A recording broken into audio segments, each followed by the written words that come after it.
Le 4 décembre 1960, dans une déclaration radio-télévisée, De Gaulle essaie de promouvoir un projet néocolonial rejetant toute négociation avec les représentants du gouvernement provisoire de la révolution algérienne, GPR. Il promet une vie meilleure aux Algériennes et Algériens en engageant des réformes économiques et sociales à travers le plan de Constantine et la construction de 1000 villages. Et sur le plan politique, il propose le projet d'une république algérienne, dont le contenu sera soumis à un référendum le 8 janvier 1961.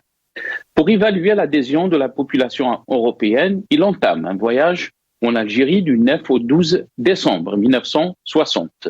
Dans un climat de tension extrême, les ultras organisés dans le front de l'Algérie française et quelques unités de l'armée française conduites par le général Jouhaud décident d'accueillir De Gaulle par un appel à la grève générale et par des slogans d'une rare véhémence. Dès le 10 décembre, des milliers d'Algériennes et d'Algériens affluent des quartiers populaires et des bidonvilles convergeant vers la rue de Lyon, aujourd'hui Belouizdad. Abordant des drapeaux algériens, les manifestants scandent des slogans patriotiques en faveur de l'indépendance. Les Européens tirent des fenêtres sur la foule, faisant de nombreuses victimes.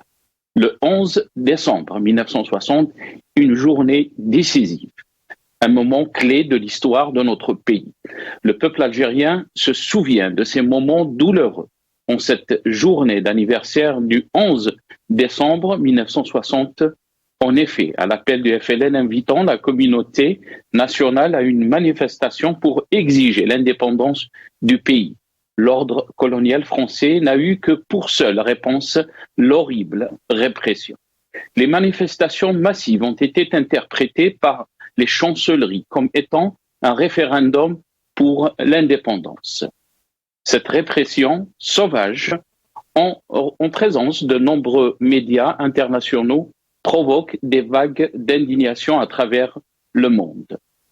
L'État colonial ne peut plus soutenir sa thèse propagandiste sur le fait que la revendication de l'indépendance de l'Algérie est portée par une minorité de terroristes appartenant au FLN.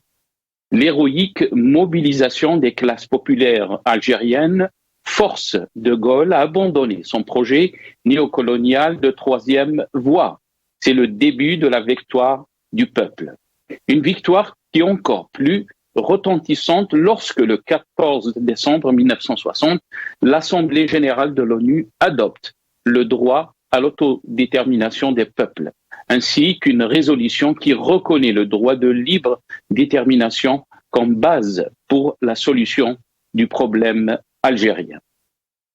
C'est ce moment historique qui a permis à la diplomatie algérienne de gagner la bataille de la communication et qui a permis de donner plus de conviction et de force au combat libérateur. Sa date anniversaire doit nous interpeller, autant que peuple et Hirak. 62 ans après, le peuple algérien se souvient dans la tristesse ces événements et convoque la mémoire. Durant les marches du Hirak, le peuple algérien a remis au goût du jour le concept de l'istiqlal et a réclamé le parachèvement de l'indépendance chèrement acquise. En scrutant l'histoire de notre pays et l'histoire du monde, on sait qu'un peuple uni et déterminé ne sera jamais vaincu. Cette vérité valable hier face au colonialisme l'est encore face au régime qui a confisqué l'indépendance dès 1962. Écoutez-moi!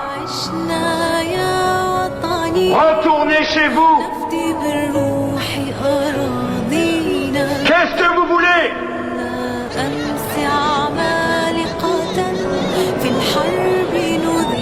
الاستقلال! روحوا بلادنا!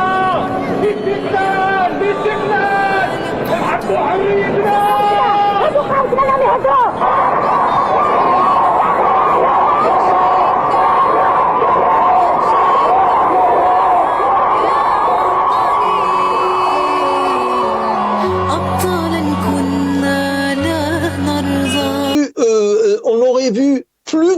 déploiement, plus d'action de la part de ce peuple. Mais attention, je ne suis pas en train de jeter la pierre à ce peuple qui reste un brave peuple, qui reste un grand peuple. Et j'ouvre juste une parenthèse, j'ai peur de ne pas avoir le temps, de saluer Fatiha Daoudi, dont il a parlé mon frère Adel tout à l'heure. J'ai écouté je suis vraiment...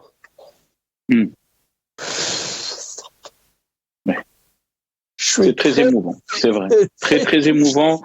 Son témoignage, une femme de 65 son témoignage ans, hier, absolument. Une femme de 65 ans, mise à nu, totalement dénudée, elle se pose la question, mais qui sont ces gens à faire cela à une compatriote, à une Algérienne comme eux? Nous n'avons pas, il faut le dire, le Chab, il faut qu'il sache ça, nous n'avons pas de témoignage de l'époque coloniale. Il y a ici les documents. Mouloud Feraoun, je lisais tout à l'heure, Mouloud Feraoun parle dans son journal, il dit « Pendant 4 jours, les Algériens ne dormaient pas. 4 ou 5 nuits, les gens ne dorment guère. Les militaires tapent à la porte, demandent gentiment s'il y a des blessés à soigner. C'est une ruse, hein. Puis embarque si vous embarque si vous figurez sur une liste blessés ou pas. Mais ils ne parlent pas qu'ils ont cassé dans les maisons, les appartements. Et pourtant, c'est des forces coloniales. Donc, il faudra qu'on arrive à cette conviction à Sénassol pour que les convictions d'hier se retrouvent aujourd'hui. Ce pouvoir, il n'a plus rien à attendre de lui. Merci, c'est Nordine. Barakallahu fik. Je m'excuse, je vous ai pressé parce qu'il ne me reste pas beaucoup de temps. C'est Adel, je m'excuse. Je vais donner le mot de la fin à Si Mohamed Drous. C'est la première fois que je l'ai dans cette émission. Donc, Si Mohamed Drous, pourquoi ce régime arrive à perdurer très rapidement? C'est une question qui, je sais, on doit la débattre peut-être pendant toute l'émission. La Ghaleb, il ne me reste pas beaucoup de temps. C'est Mohamed.